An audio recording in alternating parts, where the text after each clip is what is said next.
বাস্তবে আমরা এমন অনেক ভাগ্যবান মানুষ দেখেছি, কিন্তু আজকের ভিডিওতে এমনই কিছু আশ্চর্যজনকভাবে লাকি মানুষদের কথা আলোচনা করব, যাদের ঘটনাগুলো শোনার পরে আপনিও হয়তো বলবেন যে হয়তোবা আমার ভাগ্যটা এদের মতো হলেই ভালো হতো। Number 1, 4 Times lottery winner. প্রতিদিনই কিছু মানুষ বড়লোক বা ধনী হওয়ার জন্য তাদের ভাগ্য পরীক্ষা করে থাকে, তারপর তারা কিনে থাকে লটারি। কিন্তু আপনি কি কখনো ভেবে দেখেছেন যে লটারিতে জেতা একটা মানুষের পক্ষে কতটা সোজা বা কঠিন কাজ? সেটা হলো 20 কোটিতে একজন।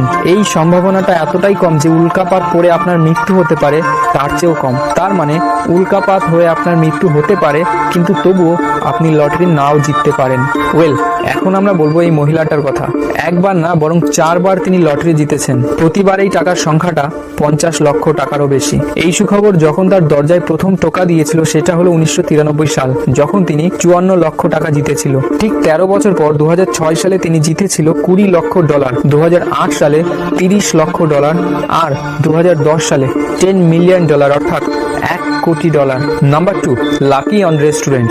যে কোনো রেস্টুরেন্টে আমরা যদি কিছু খাই তাহলে আমাদের পকেট ফাঁকা করে দেয়, কিন্তু আপনি যদি রিক অন্টনের মতো লাকি হন তাহলে আপনার পকেট ফাঁকা নয়, আরো ভরে যাবে।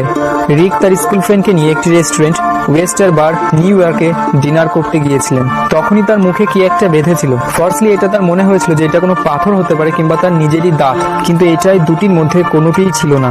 সাথে সাথে সে ওয়েটারকে ডাক দিয়ে জিজ্ঞাসা করে যে এটা আসল মুক্তা কিনা। ওয়েটার এসে চেক করে এবং তারপরে সেও অবাক হয়ে বলে যে হ্যাঁ, হতে পারে এটা আসলই মুক্তা।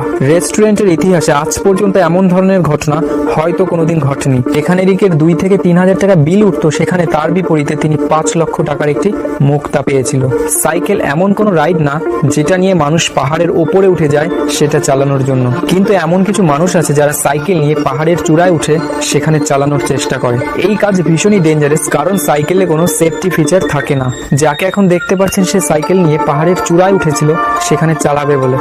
এবার যখন সে সাইকেল নিয়ে পাহাড়ের চূড়ার একটি কিনারা থেকে আরেকটি কিনারায় যাচ্ছিল, তখনই তার সাইকেলের সামনের চাকা পাথরের খাঁজে পড়ে ট্রাক হয়ে গেছিল। সে সাইকেল থেকে পড়ে নিচের খাদে পড়তে পড়তে বেঁচে গেল। এই ছেলেটির বন্ধু যে ভিডিওটা রেকর্ড করছিল তাকে সাথে সাথে ধরে ফেলে, ফলে সে নিচে পড়তে পারে না। এই যুবকটা ভীষণই লাকি ছিল, কারণ এমন একটি জায়গা থেকে সে যদি পড়তো তাহলে সে আর বাঁচতে পারতো না।